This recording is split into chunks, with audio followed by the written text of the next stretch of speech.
Welcome to Leaders of Today, where we explore the stories behind the changemakers shaping tomorrow. I'm your host, Lorraine Connell, and today I'm joined by someone whose journey is as powerful as the work they're doing in the world.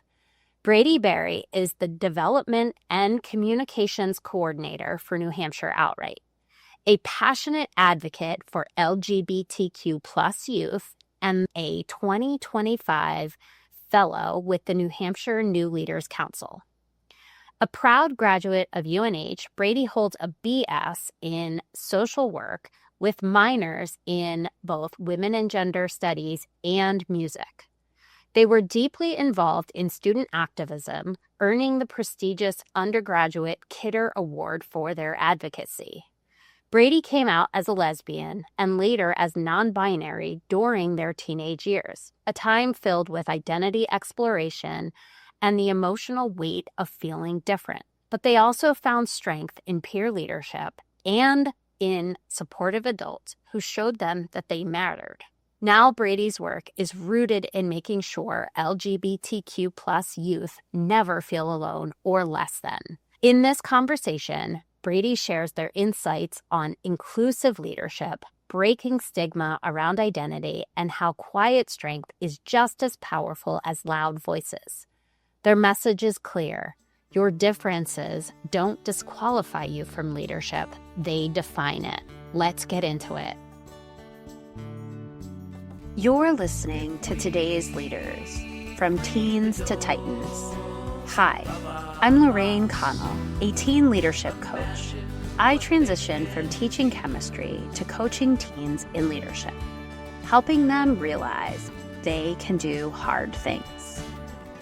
We've often believed that leadership is an innate trait, but it's actually a skill that you build and improve.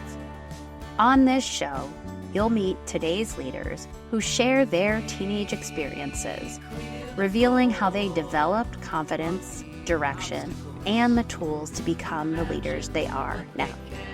You'll discover how you or the teens in your life have the potential to become confident leaders, even if it doesn't seem possible.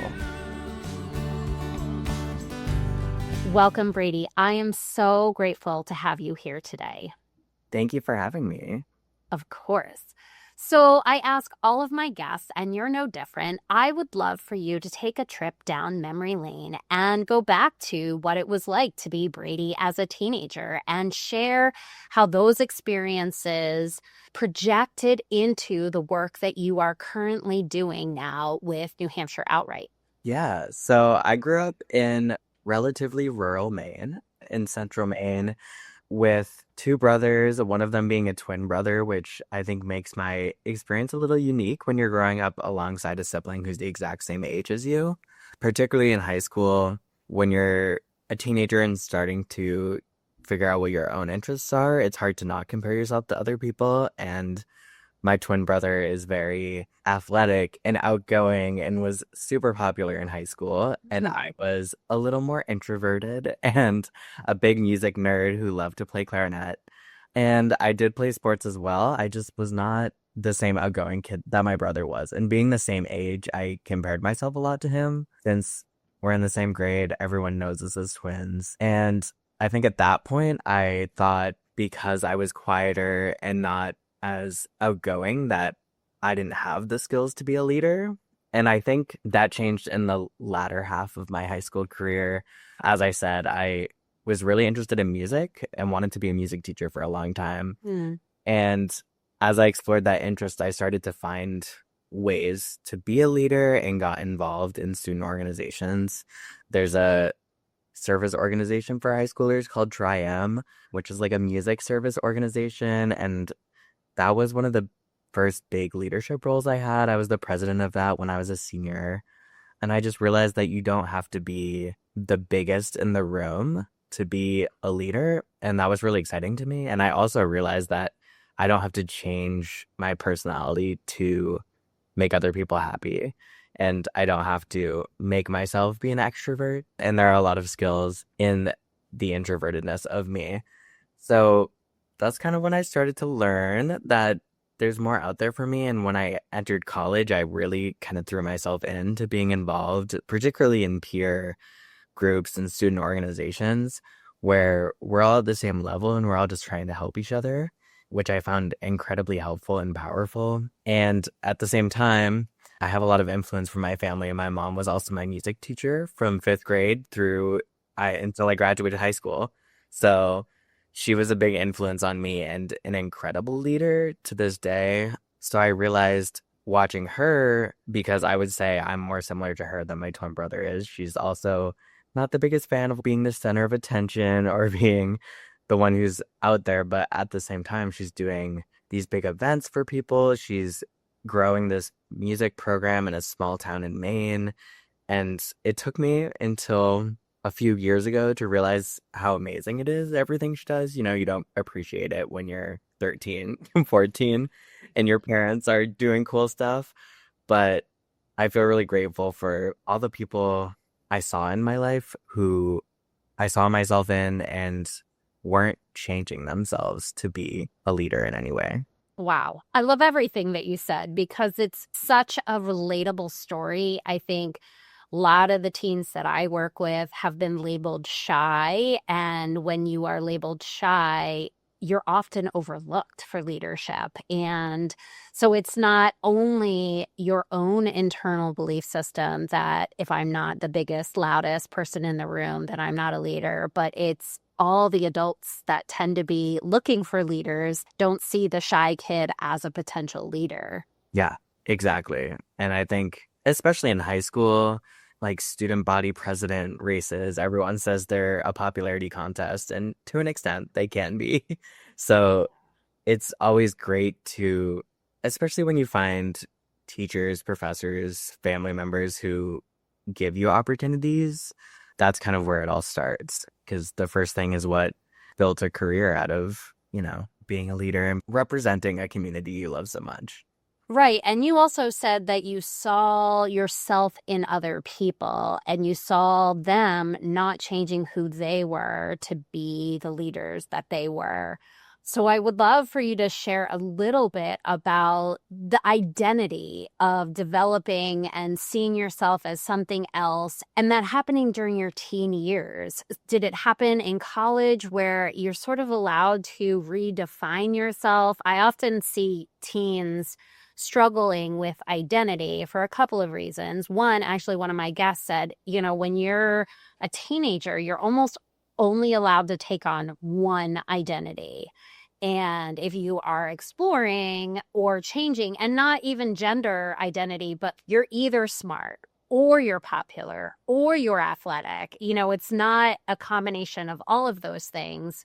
Where did this sort of identity transition and evolution and exploration, where did that happen for you? Yeah, for me, I didn't start exploring my identity really until the latter half of my high school years, until I was a junior, a senior. I went to a music camp when the first summer I went was after my freshman year of high school. So I was 15. It ended up being a place that completely changed my life in so many amazing ways. And that was one of the first places I met people of a lot of different identities, queer people, people of color.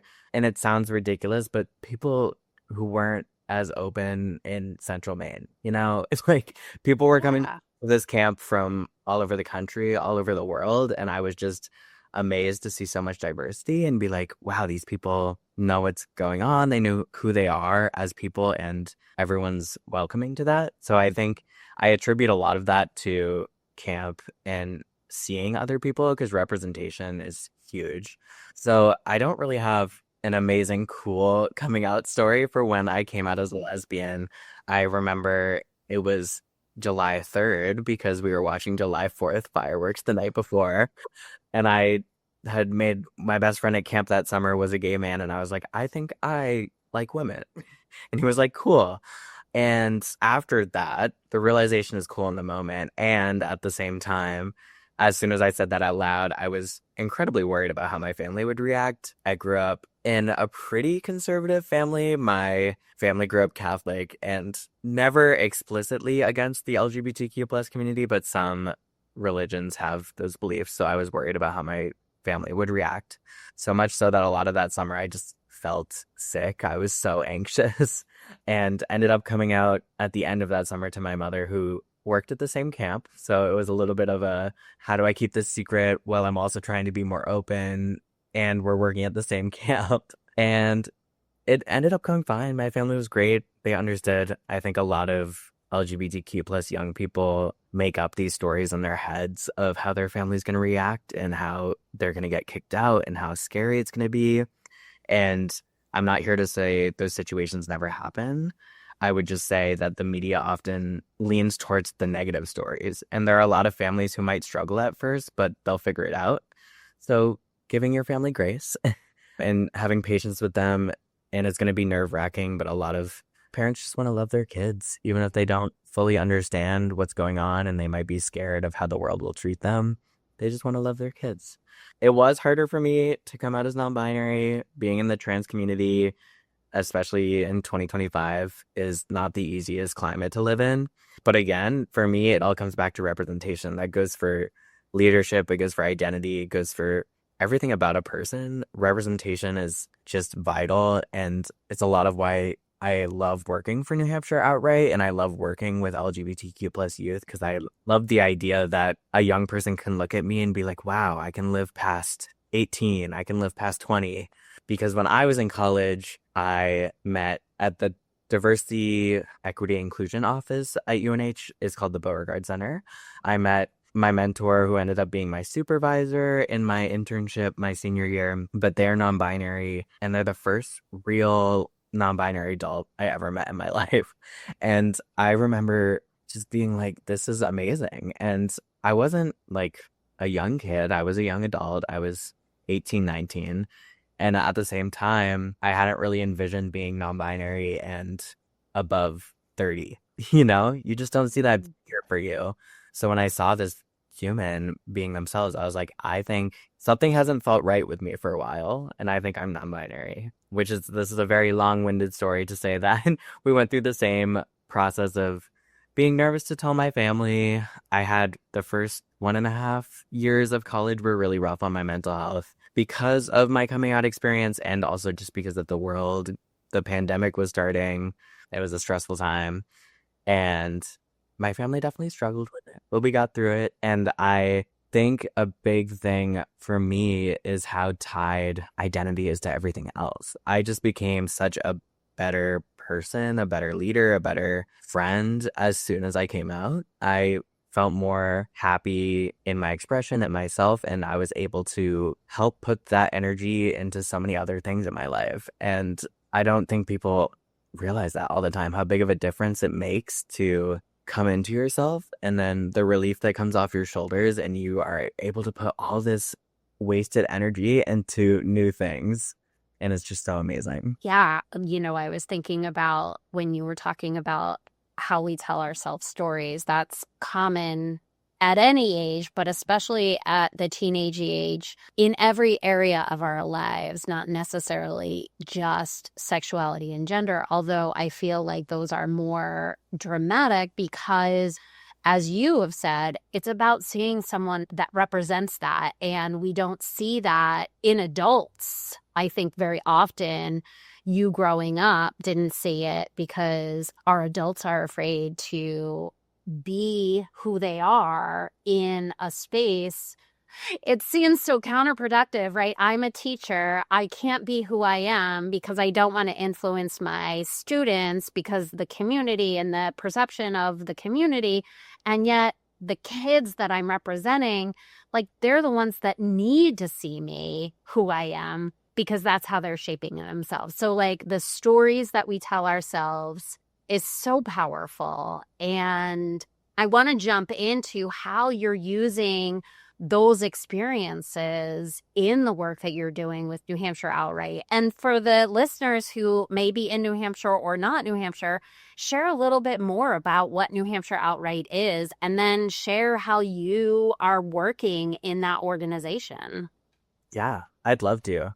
So New Hampshire Outright We recently changed our name in December. We are formerly known as Seacoast Outright and just expanded statewide. But our mission is to serve, support, and advocate for LGBTQ plus youth and their families. So this looks like peer support groups for LGBTQ plus young people and young adults. We do kindergarten to age 25. We also have support groups for parents and caregivers to get to know each other, to talk about their experiences raising LGBTQ plus kids. We are the people who host Portsmouth Pride, which is a beautiful community event with drag shows, amazing vendors. We have a boat party we do. We have a youth after party. Just a really lovely time to see the community come together. And then we do trainings and education for like schools, businesses, nonprofits, so people know a little bit more about how to support the LGBTQ plus community. I actually found out about the organization when I was still in college, a teenager, and ended up interning with them when I was a senior, which is how I kind of got involved a little bit. And then after I graduated, I took a break and came back about a year ago as the development communications coordinator. So I do a lot of the social media, the newsletters, the fundraising and donor relations. And then I also do our young adult group and some of our middle and high school groups, which is really the heart work for me. That's my favorite part of my job, getting to hang out with these young people and talk to them and see how they're doing is just so amazing. And I think a lot of it for me is just being present for them. We try to let them make relationships as much as they can, more than us interfering. So we're just there to guide them along. And now that I'm a little bit older and a little bit further removed, I'm able to help them with their relationships with families. And it can be a really hard conversation, but trying to think about what realities are we making in our heads and what are the actual realities. And sometimes it's really hard to differentiate those. So that's a lot of the conversations we have about, have your parents told you this, or is this what you think they're going to say? And thinking about what allies you have in your life, I'm always blown away by usually siblings who are just such strong advocates for their trans and LGBTQ plus siblings and who will go to bat for them and just love them so strongly. So I think my role really here, especially when I'm doing those groups, is to help them think about what is really in front of them, what they can do to make themselves happier and feel lighter, and what community they already have around them. I think it's so easy to think about the bad. It's easy to think about what's hard. It's easy to think about the people who aren't supporting you, and that can take away from the people who are supporting us and the community that's already around us, because oftentimes there is a really rich community there already. Yeah, I think that's so powerful. And I almost think about how we leave negative reviews because we're angry or whatever. And those tend to be the place that we see the most attention. So I would think that most of your work is trying to celebrate and share the positives so that the stories that each individual kid is not just hearing what's getting all of the attention. And I love the idea of a peer support situation. And I also, as you were talking, I was thinking about the community that is unaware of what it must be like to walk in those shoes, thinks, well, it must happen during your teenage years. It must happen when there's this interaction between romantic partners and friendship partners. And I almost wonder if you can speak to the validity of that idea or the disparity of only thinking that it's when we become sexual beings that some of these awarenesses come about. Yeah, I mean, I think people are coming to their identities at such different times in their lives. And I think it appears that people are coming out younger and younger. You know, a lot of social panic about trans kids and LGBTQ plus kids. And I think for me, at the end of the day, it comes down to representation. So it's not about hitting puberty and suddenly realizing who you're romantically or sexually attracted to. I think it's more about seeing what options are out there. There's also the social panic about we can't let people read these books. There's too much sexual content. There's going to turn kids LGBTQ plus and make kids queer or trans. it just gives them the option. It shows them that there are people out there other than heterosexual cisgender people, and there are options. And I think that's what's really important. So it's less about age and more about what are people seeing? What are the messages they're receiving? Because if you grow up in a household that's always ignoring LGBTQ plus issues, when you see it on the TV, it's muted, or your parents want to change the topic, that's sending a message. Even if your parents aren't saying this is bad, they're sending you a message.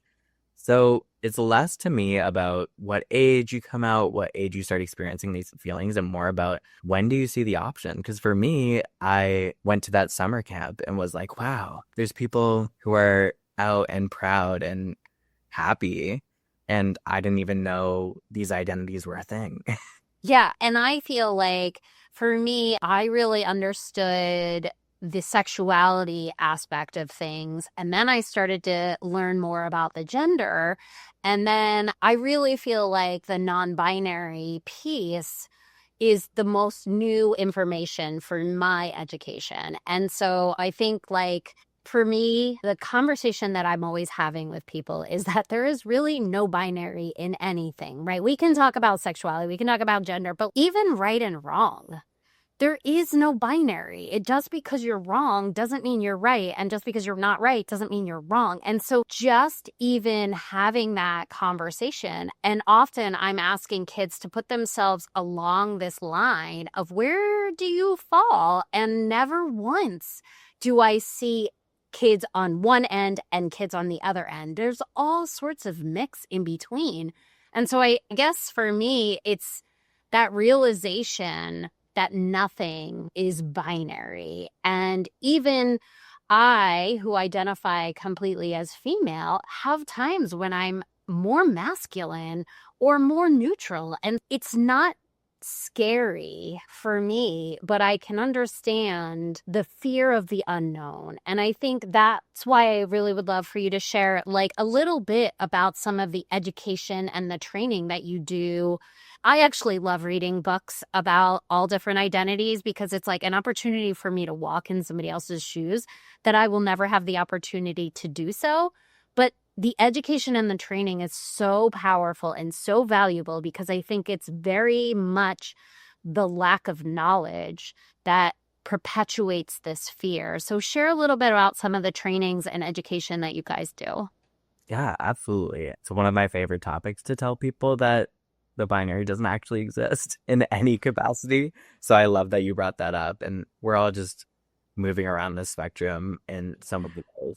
Yeah, so our trainings are really just rooted in showing compassion for the LGBTQ plus community. It's stuff that might sound basic, and that when you hear it from someone else, you're like, oh, wow, that actually makes a lot of sense. So thinking about, especially kids, since we're a youth-facing organization, that it's okay for identities to change and affirming identities where they are. So when a young person comes out to you, if they want to change their pronouns or their name, if they tell you they're bisexual, just believing them. Mm. No matter how young they are, if in your head somewhere you're like, I think they're too young to be saying they're a lesbian, that's something that stays in your head. It's such a small thought to say out loud, and it can have such a huge impact on the kid hearing that you're too young, you don't know who you are. And we can put it out there that maybe their identity will change, and that's okay. So a big part of what we're telling people is to go with the flow, understand that identity is shifting, and kids are always trying out new identities. It doesn't have to be about sexuality or gender. It can be they're playing with a different kind of toy. They really like Legos. They're playing with dolls the next day. Kids are in such an experimental phase, and it's okay for them to think about how they identify and what makes them happy. If they want to wear a wig one day or use temporary hair dye, silly stuff that in your head as an adult might seem like it's not worth the time, feels so huge for a young person. So we really advocate for, as much as you can, supporting kids in their identity. And this doesn't mean going out and getting them gender affirming surgery. This means using the pronouns they want, using the name they want, getting them a pride flag when they come out to you. Just little things that show you're supportive are so influential and can quite literally save a kid's life to Mm. see that they have an adult who supports them. So the heart of our training is really around that, being supportive to these kids, understanding that things can change in the future. And it's about supporting them right now and meeting them where they're at and understanding that they really just need a cheerleader in their corner. And I think that's why it's really special to have a parent and caregiver group through Outright and peer support groups for all ages. Because really, when you think about it, the caregiver group is also peer support just for adults. And Mm-hmm. I've heard so much good feedback about that group from parents who are able to say things that they can't really say to their kids, but they need to express. Like, it was hard for me when my child changed their name, which is really valid feedback. I can understand how my parents had a hard time when I changed my name. They gave me that name. Yeah. And at the same time, it's really hard as a child to hear your parents being like, I don't want to call you that. So just finding the space for you to express those feelings. None of the feelings are wrong. It's just making sure you have the right space to express them. So it's all very situational, but approaching situations with compassion and understanding that the world is ever evolving. Yeah, and I think the piece that hit home for me is the simplicity of just believing them, right? And not negating their feelings, their thoughts, their ideas because of my discomfort. And it's so often that, I listen to a ton of podcasts, and the ones that talk about parenting is that a lot of times it's us bringing our own baggage into the conversation. So my kid approaches me and they say that they are bisexual, or my kid approaches me and say they don't really identify the way that I have seen them for their last 13 years plus. It's just about acknowledging their feelings, acknowledging that whatever they're thinking, feeling, believing is valid for them. It may not be valid for me, but that's where you said it doesn't matter what, honestly, it doesn't matter what I think, feel, or believe. If I truly love my child, which 99% of parents do, they will be their advocate, their support system, their safe harbor. And, I think where it gets a little bit confusing and more challenging is when you are that teacher, that educator, and your student is expressing this. And again, your advice of just believing is the only thing that really needs to be heard. But navigating policies, navigating parents, navigating all of the things as an educator can be really challenging. So do you have some advice on an educator who hears one of their students identifying in a way that doesn't match what they thought it was? Yeah. As I mentioned, my mom is a teacher, and a couple of years ago, we started giving presentations at conferences together about supporting students, which is a really fun presentation to do through the perspective of myself as a young LGBTQ plus person and my mom as both my mom and as an educator. So a lot of the advice I've heard her give that I really agree with is validating the student and also pointing them in the direction of peers. A lot of Mm. the time, there's like a gender sexuality alliance, a GSA situation in the school, a pride club, where the student can go find support. And especially in a country where there's policies coming up here and there to out kids or to have teachers have to report pronoun changes, it can be hard as an educator to hear someone come out to you, to feel like you have to go behind their back or to feel obligated to tell the parent. So I love the advice of pointing them in the direction of a peer. If you have an older student who is out and who's a real leader, or not even a real leader, but just someone who's kind and ready to take someone under their wing, pointing the student in the direction to them, and also pointing them in the direction of resources. There are so many, no matter where you live, there's a resource near you or there's a resource online. There are so many places for young people to find either representation, other people they see themselves in, and you can be a supportive adult just by saying, thank you for sharing with me. That should be one of the first things that comes out of your mouth, because it takes a lot of courage to come out to someone, and it is something you should be grateful for. It means they trust you. It means they see you as a supportive adult. So you thank them and you say, how can I support you? You say, these are the resources we have nearby. This is a student that I really think you get along with, and go from there. I think, like I said, the one supportive adult is so groundbreaking. And that doesn't mean you have to be their therapist. It doesn't mean you have to listen to them every day and have these heart-to-heart conversations. That just means you affirm their identity and call them the right name or see them as who they are. And that can really make a difference, especially like that anxiety I was feeling when I was 16 or 17 trying to come out to my parents was eased by these other people I had told who were like, how can I help you? Let's practice going through this conversation. So never underestimate your power as an educator or trusted adult in any way, the power you have to help kids out. Yeah. And I guess my other question is, we're going to make mistakes as parents, as educators, as adults, even trusted adults. What is your advice as, like I maybe mispronounced a kid, or they came to me and they told me something in confidence and I mistakenly shared that in a way? What are some pieces of advice that you can give for adults who do those things that weren't intended to cause harm, but do cause harm? Yeah, I would say give yourself grace, first of all. Don't beat yourself up over something because mistakes do happen. My favorite example to give to people is that even as a trans person, flipping my own pronouns and name was not overnight.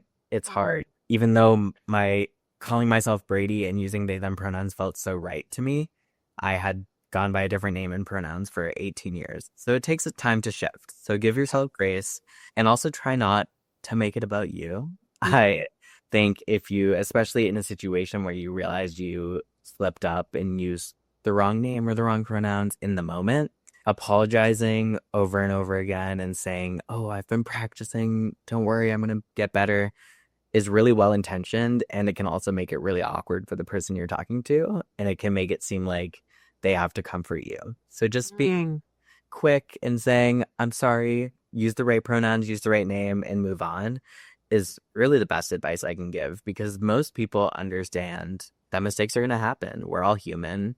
There's no way around it. So as long as you're acknowledging that mistake and moving on and doing your best, no harm done. That's so powerful to hear, because I think the intent, like you said, is well intended, but it really is about me when I'm over apologizing. It's me not being okay with the feelings that I have, not anything about the other person that I may have caused harm to. And so I wonder, even just asking, is it okay that I did that? Like, knowing that I caused you harm, is it okay that I feel this way? What do you suggest I do? I think even just validating my feelings, validating the harm that I caused, but not shining the light on my feelings through trying. That's so interesting that you highlight that aspect, because it really does feel like the intention is good, but like it's causing more harm. And it's this interesting piece. Yeah, it's really just all about communication, I think, is the way to put it. And you're right. That is asking, what can I do better next time? How did that make you feel? This is how I felt. And being open about it is, no one likes to sit there and wonder, oh, I wonder what they're thinking about that. Did they mean to do that? Right. It makes everyone comfortable. It really is just about being open and communicating. And I almost wonder, is it this power dynamic, right? So you have given me this piece of information and now I have it. Do I feel like that I have this responsibility or I have this power, and sort of like neutralizing that difference of power dynamics again by just communicating and saying, what happens if I make a mistake? What happens if I call you by your other name? And you just like sharing, Brady, that it took you a while to change your name. Did you make mistakes about calling yourself Brady versus your original name? And like, I don't think I've ever heard that part of the story either. You also have this part of you that was 18 years of a different identity. Is that how you would describe it? Yeah, I think it's just all a process and it's about giving grace. I think a good way to put it is that when I finally came out to my parents as non-binary, I had been going by Brady in college since I was away from them for months. So in my head, as a young person, I was like, this has been happening forever. Obviously, it should be easy for you to change.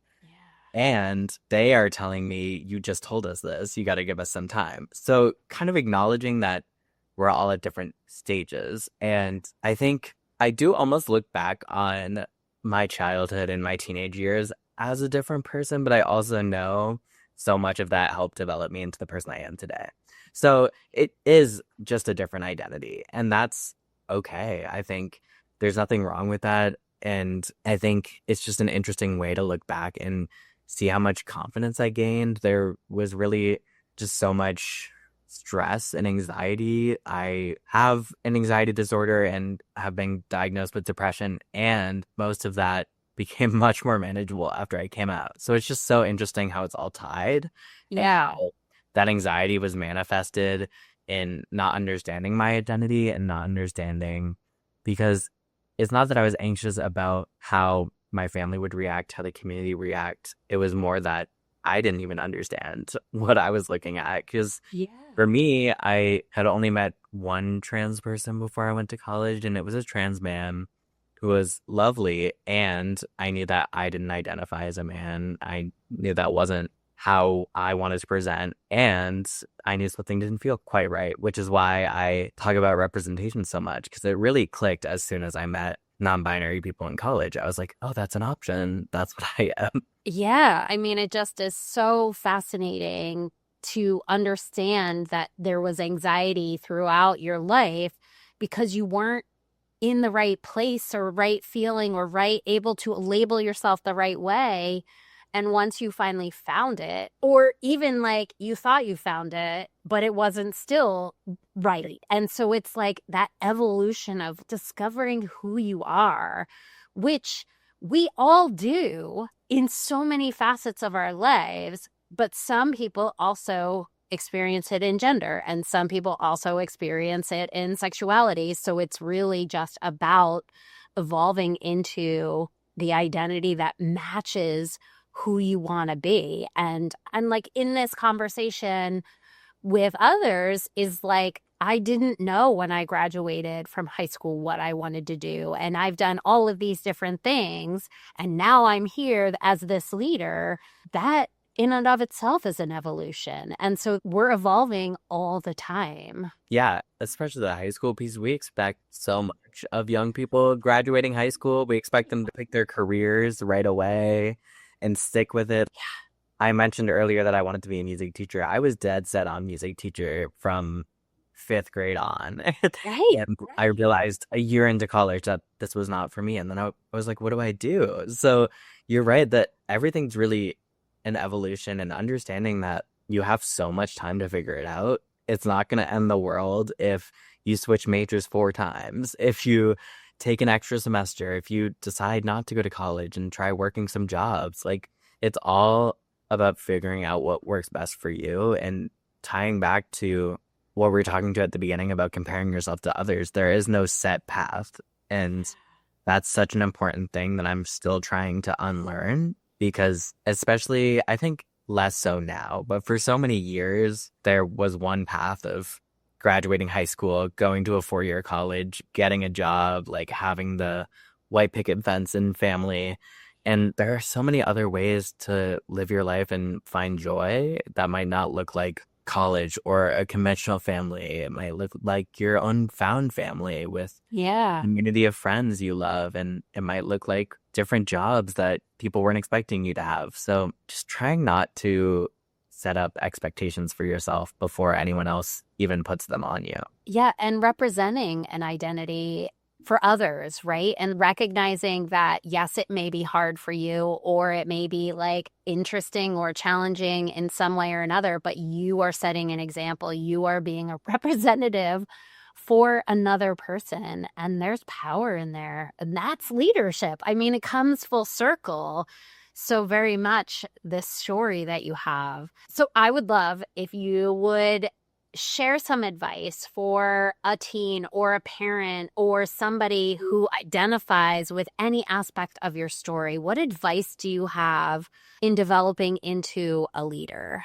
I would say don't sell yourself short and find your strengths. I think a lot of people, including myself at a young age, see one small idea of what it is to be a leader or what it is to be strong and capable. And there are so many ways to lead your life. So really looking at what you've done so far, thinking about where you want to go and thinking about what strengths you had. For me, it was more of the small one-on-one situations rather than my twin brother being baseball team captain. Like that wasn't for me, but I was great at Tri-M with a group of 10 people leading a service organization. So really leaning into what makes you happy and what strengths you have rather than looking at the strengths that other people have. Because if we all had the same set of skills, there would be so many things missing. There's a reason we're all different, and there's a reason we all have this different set of capabilities, because it makes us special and it makes us work together as a community to get stuff done. So don't sell yourself short. Think about what strengths you have and use those to help the people around you. It's like a big puzzle where we all fit into each other's pieces so we can build something together.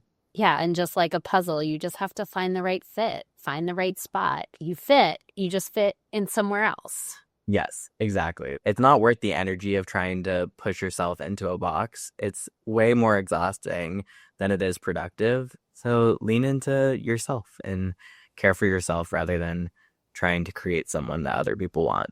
That's awesome. Thank you so much, Brady, for this conversation. It has been really, really awesome for me. Thank you for having me. This was great. Are you ready to help the young people in your life unlock their inner strength and step confidently into leadership? The new workbook from Peers Not Fears, Your Voice Matters, Uncovering Your Unique Leadership. It's designed to help teens see the leader in themselves, step by step. It's not just a workbook. It's the first step towards a ripple effect that could change lives. Let's turn today's teens into tomorrow's titans.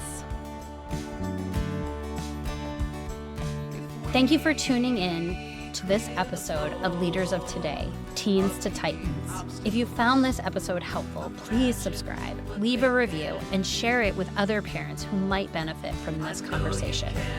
Together, we can support our teens in building healthy, positive relationships and become leaders of tomorrow. Until next time, I'm Lorraine Connell, and this is Leaders of Today, Teens to Titans.